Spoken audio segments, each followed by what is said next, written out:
বাংলাদেশের আইনে যদি হয় একসাথে 50 পিস ইয়াবা বা 20 পিস 30 পিস ইয়াবা পাওয়া গেছে, তার জন্য 15 বছরের কারাদণ্ড, এরপর আর আগাম জামিন মামিন কিছু নাই।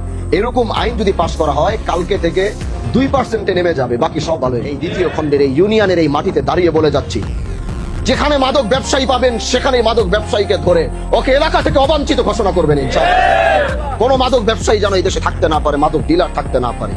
তো কতবার ছুটে আসবে, যতবার ছুটে আসবে ততবার ওর মাদক কারবারি সহ ওকে বারবার দরকার হলে পাঠাবো।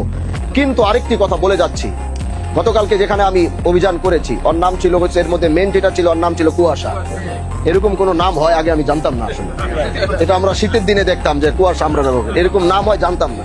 আমি চেয়ারম্যান সাহেবকে বলেছি ওর বাসাকে তালা মেরে আলাদা করে বাসা তালা মাইরা ওই বাসার চাবি যেন চেয়ারম্যান সাহেব পরিষদে রাখে, এটা আমি বলছি। আমি এলাকার সংসদ সদস্য হিসাবে এটা আমি তাকে বলেছি।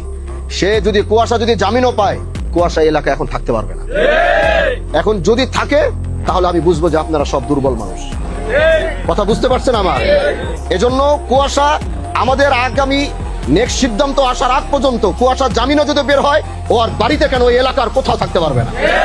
এটা আপনারা আমাকে গ্যারান্টি দিতে পারবেন? যেখানে কুয়াশারে পাবেন ওখান থেকে উঠায় নিয়ে এসে বলে তোর এলাকা থাকার আপাতত অধিকার নাই, কারণ ও খুচরা পাইকারি মাদক ডিলার। এজন্য আগামী সিদ্ধান্ত ভালো না হওয়া পর্যন্ত এই এলাকায় কোনো মাদক ব্যবসায়ীকে থেকে আমি আমার 10, 11, 14 বছরের বাচ্চাদেরকে আমি ধ্বংস হতে দিব না।